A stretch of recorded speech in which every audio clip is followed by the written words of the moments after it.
Spook Who Sat by the Door changed my life. I saw it, I'm from Chicago. I saw it at the Woods Theater in Chicago. I love movies, and I remember, going to see the Superfly, the Shaft, Willie Dynamite, and stuff like that. And then there's this movie called The Spook Who Sat by the Door. So I go in there, and it's like on a bill with 2 other movies. But something about this movie is real different to me. I don't know what it is, but it's like the theme of revolution, the theme of black people working together, making a difference, changing, taking control of their destiny. It affected me. I told everybody at school about it that Monday, and it was gone Tuesday. And it was literally in the theaters for a week. And it stayed in my head. I think part of the reason I'm a filmmaker and I'm a writer, director, producer, actor, all of that is because of the spook. Because there was a sense of, what if we took our destiny into our hands? What if we didn't take no? What if we tried to change the system? And I think that's what stayed into my spirit, my soul. Then all of a sudden I couldn't find the film. Then I become a filmmaker, and I go, what happened to that film? And then I hear it's on, colleges are showing it to study, this one film, and it made such an impact. And it always stayed in my head. And then finally, I got a bootleg copy. Somebody goes, hey man, in this video store on Melrose in LA, there's a copy of The Spook Who Sat by the Door. And I said, I gotta get it. And I remember going there, ordering like 4 copies, and giving it to people as a Christmas present of like, this is what you could call, guerrilla cinema at its best. And that was my journey. So cut to now, I call Ivan Dixon, I go to a premiere, no. They're honoring Sidney Poitier, and Ivan Dixon was Sidney's stand-in and stuntman on The Defiant Ones and In the Heat of the Night. And at this tribute for Sidney, at this tribute for Ivan, Sidney's there. And so then we have this whole conversation, and I'm there because of Ivan, because I love Spook Who Sat by the Door. And so begins my journey again, now as an adult, with Spook Who Sat by the Door. The Miami Black Film Festival is a festival I've been hosting for like 8 years, and I talk with Tim and we say, hey, let's get the spook down here. I'm going to host this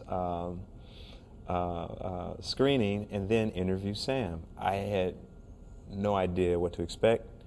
Sam Greenlee is a true revolutionary. I mean, he's 74 and he continues to speak his mind. He hasn't wavered. His heart, his soul is about change, for people of color to live up to their higher selves and not accept no for an answer. And I think that seed is what he planted in The Spook Who Sat by the Door. So when I look at the film and I see these performances and I listen to the dialogue, and the dialogue is rich and the situations are believable. And the real deep thing about it is the editor of Spook Who Sat by the Door is one of the biggest editors in Hollywood now, who edited Schindler's List, Jurassic Park, all of Minority Report, all of Steven Spielberg's films. Michael Kahn is the editor. So I was like, going, oh my, because you can still see that fine touch in the film. The only thing that I hope is that, and the reason I really love this film is that it would encourage other filmmakers to take chances. It would inspire. Sam was talking about, black people in Hollywood, and I've been in Hollywood. I hope he wasn't talking about my ass. But it's like, I love the creative process, and I think it's about speaking your mind, taking chances, and starting with Hollywood Shuffle, there is something too about doing it on your own. And so this film, I had heard all the war stories. They couldn't shoot in Chicago, and Mayor Richard Hatcher and Gary, Indiana said, you guys can come here, so they shot there.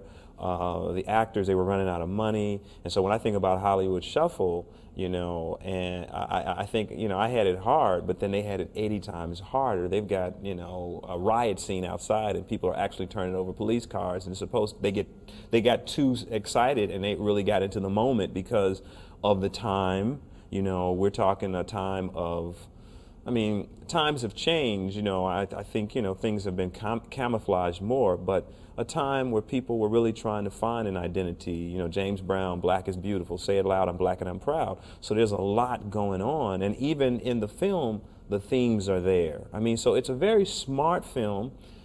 It's written on a lot of different levels. It's a very funny film. You know, I mean, sometimes people look and they go, well, this is a film about serious revolution. And then you got the one character in there who was a real gang member in the Cobras who talks about how, you know, he was so light-skinned and they did that whole scam of they have to pass.